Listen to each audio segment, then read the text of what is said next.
It's been 1 week since the COVID Alert contract tracing app launched here in Ontario, so we're taking a pulse check on how it seems to be working so far and what comes next in using it to curb the spread of the virus. For more, we're joined this morning by Emily Situ, Assistant Professor at the University of Toronto's Institute of Health Policy Management and Evaluation.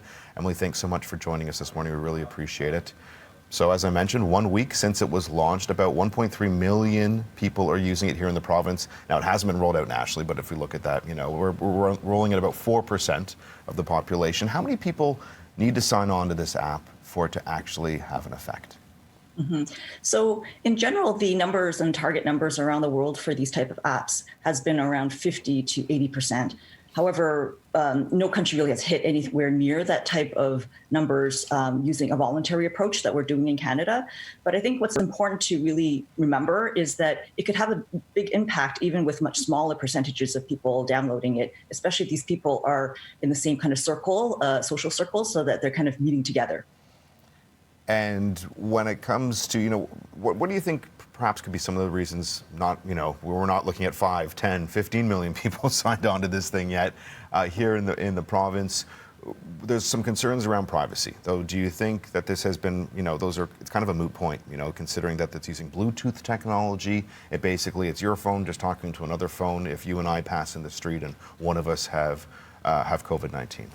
Or have tested positive. Absolutely. So I think there's been a lot of concern around privacy, but I think a lot of that has been addressed. And so the app really is not finding where you are. They don't have information about you. It's actually quite a neat system where the information is kind of random numbers that are being kind of swapped between phones. So I think that, the privacy concerns, really, if you kind of look into it, has been really well addressed. And even the federal and Ontario privacy commissioners, and that's their job, is to look at people's privacy, have endorsed the app at this point. So I think it really is quite a safe app, and there's very, very low risk of privacy breaches from it. We're seeing lots of cases in younger individuals and lots of millennials, even younger than that. How important could the contact tracing app be when we open up our schools and things, get rolling again in September? Yeah, exactly. So I think, with the younger people being the most people getting the new cases of coronavirus, that in particular, this type of app is really suitable for them, right? And so these are the people who are kind of going out and socializing together. They're younger. They probably are carrying around their smartphone wherever they go. So I think this is where we could see a real impact of the COVID Alert app. Certainly, high school students, again, a lot of them have smartphones. If they release the ban of using phones or having phones in classrooms, certainly this could have an impact as well. As we get set to roll out this app, across the country, you're a healthcare technologies researcher. Do you see improvements that could be made, though, for the app as we really try to use this as a big tool to fight against COVID-19? Yeah, so the major criticism that has been happening is that the app only works on newer phones. So the phone has to be around, at most 5 years old.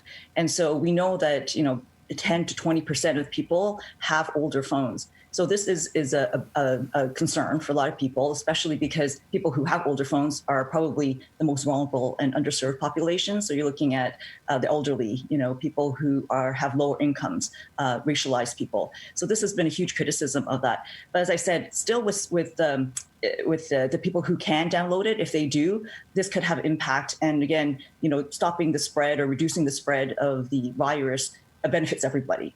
So I think it's important that we keep that in mind.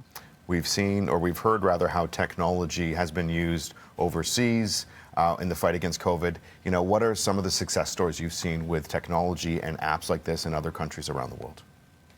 Right. So again, the voluntary types of approaches haven't reached those sort of numbers. But again, it's about the messaging around how safe it is, the endorsement by the government, really kind of like understanding the benefits that this possibly could have. And I think that's one of the main motivators of people downloading it.